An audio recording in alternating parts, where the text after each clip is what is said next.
You remember when you was at Charlotte and you gave me those shoes you autographed for me? See, you don't even remember. I gave you shoes? You gave me shoes and you autographed them for me at Charlotte. I was a huge fan of yours. I was a huge fan of yours. Look, I'm going. Take this off. Take this I off. was a huge fan of UNLV. I'm out. I'm out. College, so I love that squad. The camera's rolling and now he's telling stories. Duncan.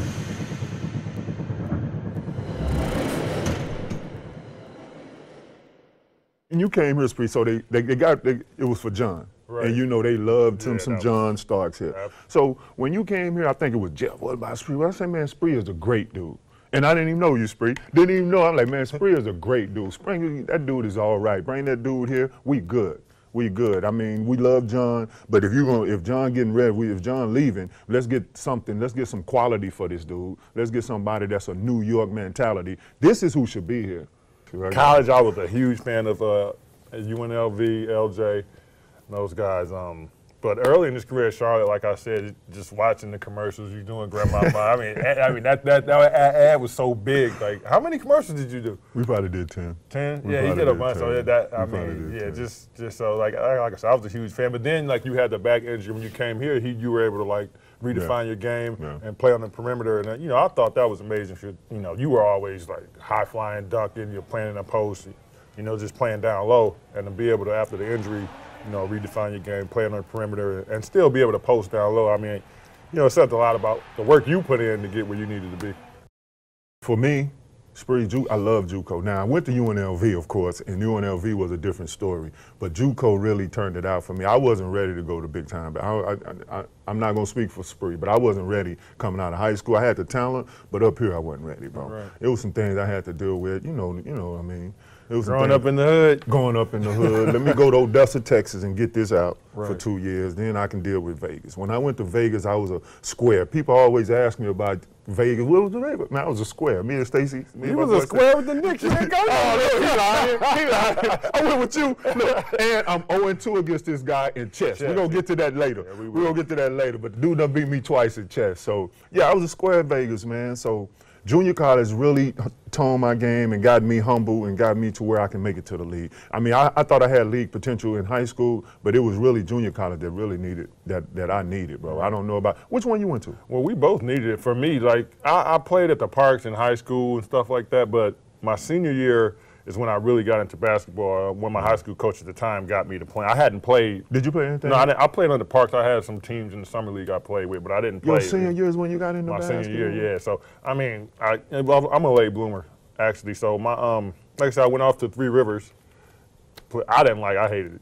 I mean, my coach was tough. You hated it? Because he was tough, man. But I appreciate what he did, what he put me through now. I mean, but at the time, I hated it. I mean, I was away from home in this small little city. I didn't know anybody. I mean, we didn't have cell phones. You had to use a payphone, then call collect. It was tough for a city kid going to Poplar Bluff, Missouri. What city kid? You ain't no city kid. Oh, yeah, I'm a city kid. Milwaukee. Yes, I'm Milwaukee. You're a city kid. So, you ain't no city kid. Yes, I am. Okay. And junior college was the best thing for me. I hadn't been doing good in school. So, but my senior year, I did really good. I had a B average, but I didn't prepare for the SAT and the ACT, so I came up short on the score. So I had to go to junior college or a D2. So I felt like I could make a D1 team, so I said, well, I'm going to go to junior college and see if I can go somewhere better after that. Yeah, I made that decision. So I was fortunate enough to go to a great program. Like I said, it was tough, and that's the only reason I hated it, but I'm glad I went there. I wouldn't change a thing if I did. It was Alabama, K-State, or Missouri, the three schools that really had some serious interest in me. So why Alabama? The vibe I got when I went there. Robert Ory took me out when I got there. He took me out around campus, showing me what's up. And I just felt like it was a better fit for me. The guys on the team, after meeting all the players and seeing the style of basketball they play, I just felt that I fit in better with them. And I felt like I made the right decision. Yeah, you did.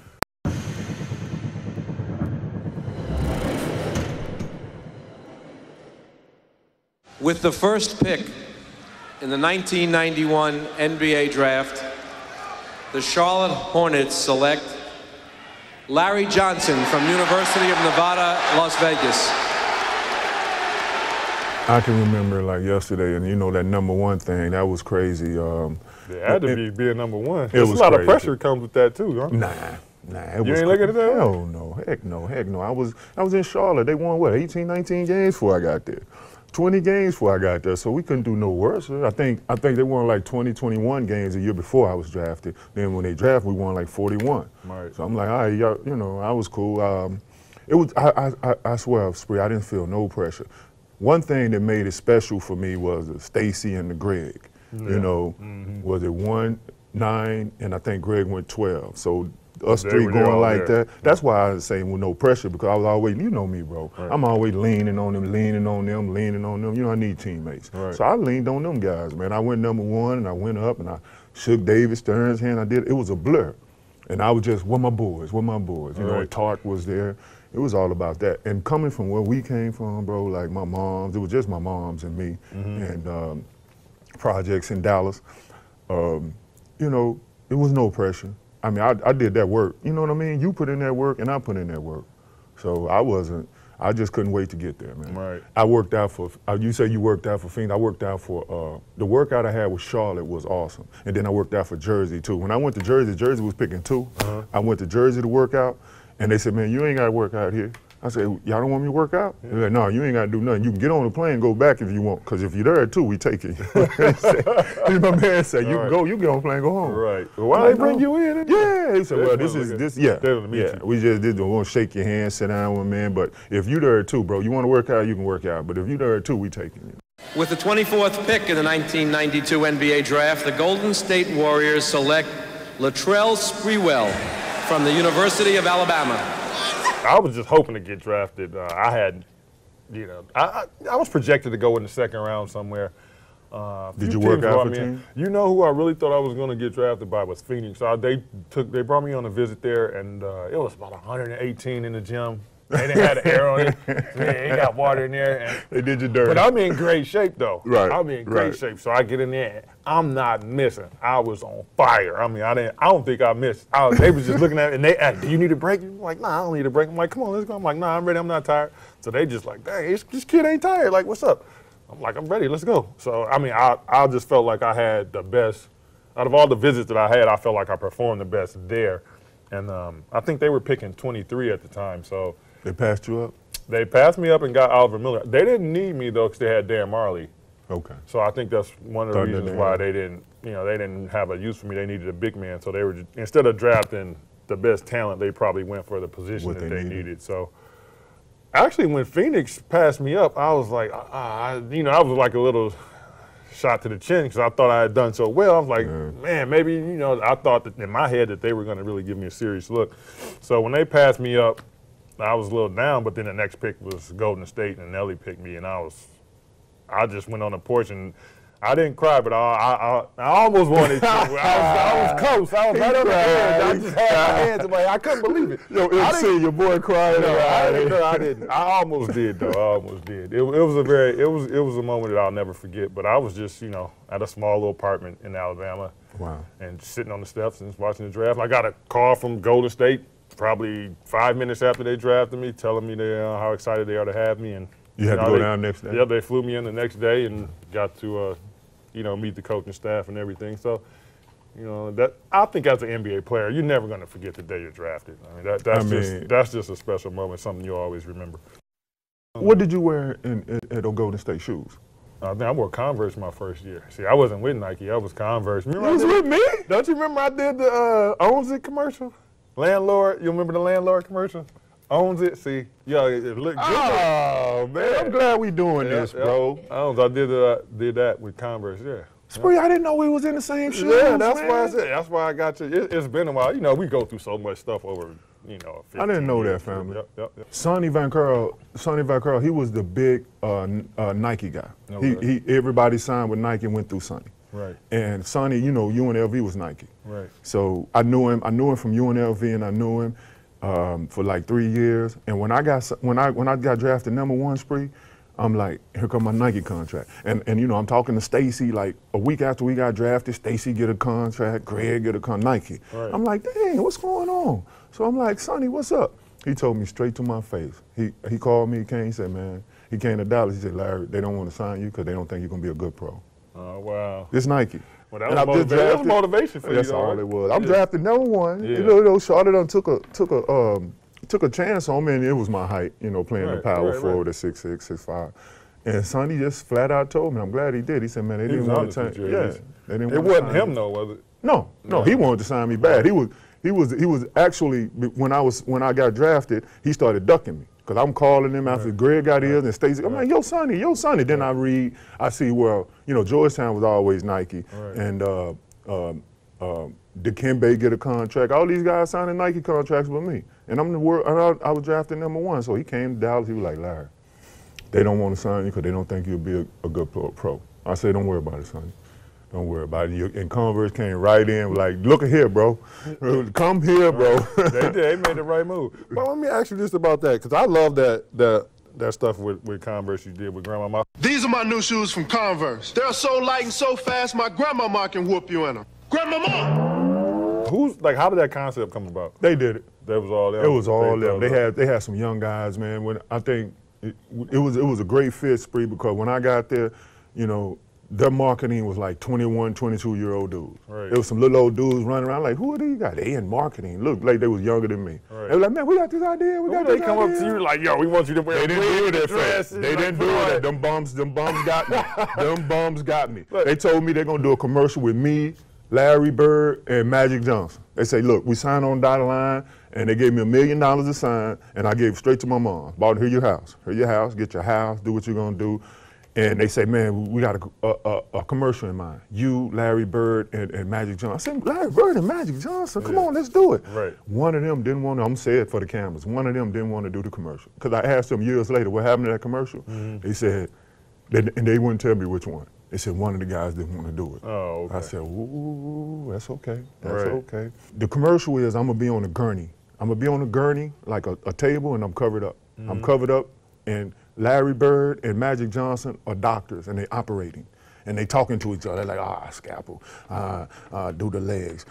We got the greatest basketball player ever. We building it. Now Magic and Larry building this great basketball player. Give me this, give me that. That's a great concept, right? Yeah. And they go, we done. Now you still don't see me. I'm laying down, we're covered. You still don't see me. They say, we done. And then one of them goes, we got to name him. And then Larry goes, well, his name got to be Larry. And then Magic say, no, Johnson, Larry, Johnson, Larry, Johnson. Then I raise up, commercial goes out. I'm like, let's do it. Let's do it. A year later, they come back and say, we squashed that. We squashed that. We want to put you on a dress. We want to put you on a wig.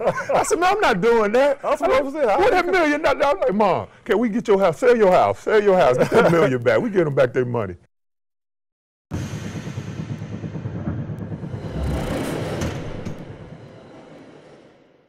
Like, I didn't know Spree before he got to the Knicks. But what I knew was playing against him, how he competed and what he could do.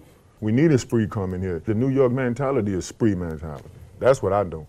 That's exactly what I knew. And I knew you was going to come here and it was going to be gangbusters. Right. I mean, we made it to the finals. That was a 50-game season. Short season, yeah, man. We needed a spark plug, and you was our spark plug, bro. Yeah, it worked out. It worked out, definitely. I don't know if you know this, but I told my first contract year, it was a 2-guard year. I was up, Allen was up, and Reggie Miller was up. So the Knicks signed Allen from Detroit. So Allen kind of set the bar for the for 2 guards that year. Arn Tellem was my agent at the time. And they showed no interest in me. So when we played the Knicks, I pulled Pat over. I said, Pat, you tell whoever y'all GM or your manager is, I think that's messed up that y'all didn't even give me a look, because I really wanted to come to New York. I love New York. I felt like y'all should have gave me a look. Y'all just went sign Allen without trying to see if I wanted to come here. So now I got a chip on my shoulder. I want to beat the Knicks. I want to go at the Knicks every time I play. So I guess when I got suspended, Pat must have said something to Ernie Grunfeld or something, because when I got suspended, the Knicks did whatever they had to do. They went above and beyond to make sure they knew that they had interest in me. Ernie was a guy who brought me here too. Yeah, I like Ernie a lot. I like him a lot. So, me too. But yeah, I mean, that story is funny because I told Patrick before I even was, got traded, that during the free agency stuff, that I was a little bitter because they didn't show any interest in me. So, I think it all worked out. You know what? I can remember playing y'all in Golden State and you going hard at us. You going hard in the paint at us. Like, what's this dude going at Allen hard in the paint? What's going on here? Yeah, I like that spree. That was, you know, as a player, though, Elder, you're always looking for little stuff to motivate you on a nightly basis. I mean, you got 82 games and you gotta find a way to stay at a high level every night. And that's, you know, that's not an easy thing to do. Do you remember the second year? I think it was the second year, and you missed a little bit of camp. You remember that? Yep. So you came in. Yeah, I remember. I don't. All right. When you came in, we was playing a game over here. You came in a day we had like an open practice and a game. See, I don't remember. Okay. See, now I got you. When you came in, it was an open practice and a game at the Garden. We was playing each other. We was playing each other. It was open practice for the fans, and we played like a 10-minute game against each other. And Jeff was mad at you. Right. Jeff was mad at you, and you come in, spree hype, and Jeff like, yeah, you on that team. He was like, Larry, guard spree. I'm like, no, don't put me on that, dude. Jeff wanted to teach you a lesson. He gonna put you on it to rough me up. I said, no, don't put me on that, dude. You went right to work. I say, man, don't be putting me on this, dude. A couple of one dribble pull up. Look at Jeff like, no, put somebody else on this cat, man. I ain't got to look. I've been a training camp. I was tired. I wouldn't even want to do this. Don't put me on no dang spree. You come in there hype. Don't put me on him, bro. I ain't got time to be trying to guard this cat. I remember coming late, but I don't remember like what. The only thing I remember from that is like we had the meeting in the hotel room because you guys want me to apologize for being late. Do you remember that? No, I don't remember that. And you should apologize for being late. We was here working. What's wrong with you? I was in a court case. Oh, I didn't know that. Yeah, you did. That's what I tried to explain to y'all. I was in California. Y'all act like I was just missing camp. You was just missing camp. No, I wasn't. I was in a for real court case out in California. I had gotten into an accident out there. I didn't know that. In a car accident. I thought you were just stiffing us. No, I was in a car accident. So the court case was out there, so I had to be out there. I think who was it? Ernie got a little upset because I drove. I didn't fly. I was like, well, I just got, I got off, I beat the case. I'm like, man, I need a day or two. I want to go from court to the court. I'm like, yeah, give me Everybody was mad at you. Too. Everybody mad. You about a week. What was you about a week? 2 weeks? In 4 or 5 days? We went down to, where we go play camp? Where we go? You didn't go, right? You didn't go. Did I miss that part? No, look, see. Oh, see? Oh, that's what y'all was mad. Yeah, we was mad. Oh, you missed all the work. You missed all the work. And then we play this little game, and then I'm like, no, we play this game, let them play. I was gonna sit down. Right. The judge like, no, guard spree. No, I don't want to guard this dude. Wow. He was couple of one dribble pull-ups. I'm like, you satisfied? Put somebody else on this cat. He in shape. Yeah, he in shape. Yeah, put somebody else on this cat. Jeff always want to make sure we in shape, like he did that conditioning test. Don't say that. Don't say that. That's your favorite story. Yeah, it is. That's your favorite story. And I don't remember that. Because Jeff loved him some LJ. And I love me some Jeff, too. Right. So stop. So I did that because of y'all. The first you know I went the next day and apologized. Let me finish. I don't want you to tell the story. So Jeff gives us a conditioning test. This is not true. On the first day of training camp. This is not true. We don't pick up a ball. We just doing sprints. This is not true. Time sprints. So LJ pulls a hamstring. He is pissed. I mean, he over there. You, boy, you remember telling Jeff, I hope you happy. Yeah, Jeff was like, I think we're done with this guy. He's just over with for the day. So she's like, yeah. Like, way to go, LJ. They was all hype. Yeah, hell yeah. Look. You hurt though, for real. Oh, yeah. You pulled a hamstring for real, because we the first day of training camp. You gonna have us doing some time conditioning. Like, Jeff, you gotta work us in. We not no spring chickens right here. You gotta give us some time. That was crazy. And look, I got a locker room. I was a hero in the locker room. Him, man. Shut up. I had to go the next day and apologize. What did he say? I apologize. Come on, that's my coach, man. I don't do that. Well, you know y'all was hype. Y'all was hype. I only said it because of y'all. I know y'all wanted to. No, you was hurt. I didn't. No, you pulled a hamstring and you was serious. I was pissed because I got hurt. You was mad. I hope you happy. But I was in shape, so I didn't mind the running. I was like, all right, this is what we doing. That's what we doing. I didn't mind it. I know y'all was like crazy about it. You know what? I didn't even try to make it.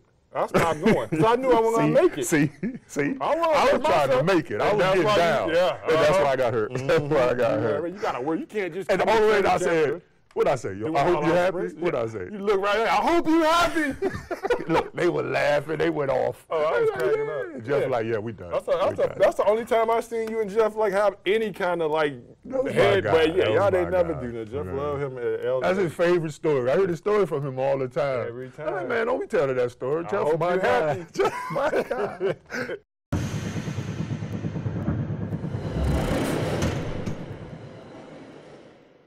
Me, ups and downs, good times, bad times, a lot of fun. I wish I had been in the playoffs a little more earlier in my career when I was a little younger and had a little more athleticism. But I always remember my time here with the Knicks, just the run we had, the games against the Heat. Yeah, man. Indiana. Yeah, the Indiana games. I mean, for me, just knowing that the fans appreciated the way that I played, the energy that I brought, the passion and the effort that I gave. Now to be able to have fans come up to me and say that they appreciate that and that I always worked hard on the floor, it's a satisfaction for me. My career, man, the back injury spree, I just wish you say, LJ, any negative, I don't want to say no negative. I just say I hate that back injury, and I had the back injury spree. You know, I did that in the summer. Some brothers came to me talking about Larry. They said it was the Arthur Ashe and Magic Johnson Foundation in D.C. And I went down there and played. My agent was like, we don't know these guys. I'm like, oh, these some brothers. I'm going to go do it. And I hurt my back doing that, bro. Second year. You just pulled, what happened? I was out there trying to, and I was the only basketball player. It was just a bunch of, Salt and Pepper was there. You know what I mean? It was like some celebrities. Bill Bellamy, you know, guys like that. And I was the only basketball player, and I was just jogging around. It was a month after the season, so I was about 20 pounds overweight, hadn't did anything. And I was just jogging around, shooting a jumper, and like the last 5 minutes of the game, Bill Bellamy and them guys look at me and go, man, we want to win. Because we were down like 6. They were like, we want to win. I'm like, all right. So I started playing. And I went after a rebound, and it shot down my leg. You know, being a month after the season, about, like I say, 20 pounds overweight, I couldn't really, I tried to play. Last 20 minutes. And other than the injury and not winning the championship, bro, I wanted to win the championship bad. Yeah, I feel you on that one because, I mean, it's nice to be able to say we made it there, but it's disheartening to know you were that close and you just weren't able to get over the hump. And because you think about everything we went through to get to that point, and then it's like, I mean, you don't win. It's like you know. When we the 8th seed, I mean, we were better than that. We weren't an 8th seed team. Yeah, but we had so much talent on that team. I mean, we were just as good as anybody in the league. So I know you know this, but we didn't feel like we were no seed at all. So no, we like you hit it on the head. We went through that year, the 50 games. It was just too short. It took time. Yeah, we had a lot of new pieces. Myself, Marcus, and you guys had John wasn't there. There was a lot of stuff going on that year. I had to get you. Then I got hurt. Remember, I had a stress fracture in my hip because I had been out. Yeah. So when I came back, you know how Jeff liked to go hard. Yeah. So my body wasn't used to all that pounding because I had been off for so long. So I caught a stress fracture in my heel.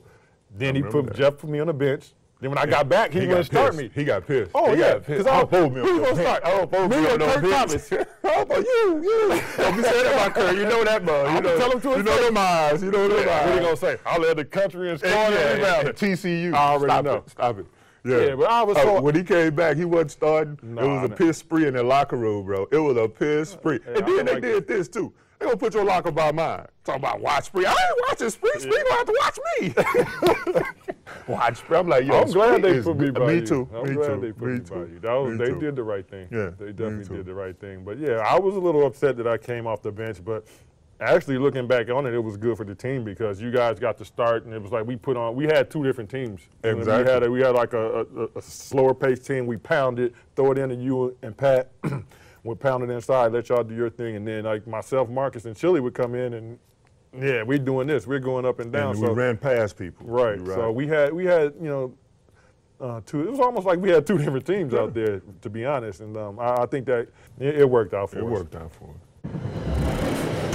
You remember when you was at Charlotte and you gave me those shoes? You autographed for me. See, you don't even remember. I gave you shoes. You gave me shoes and you autographed them for me at Charlotte. See, I wasn't with Nike. I was Converse. Remember you was with me? Don't you remember I did the Owns It commercial? Spree, I didn't know we was in the same shoes. Yeah, that's why I said. That's why I got you. It's been a while. You know, we go through so much stuff over you know, I didn't know that, years. family. Yep. We had the meeting in the hotel room because you guys want me to apologize for being late. Do you remember that? No, I don't remember that. We had like an open practice and a game. See, I don't remember. Okay, exactly see, now I got you.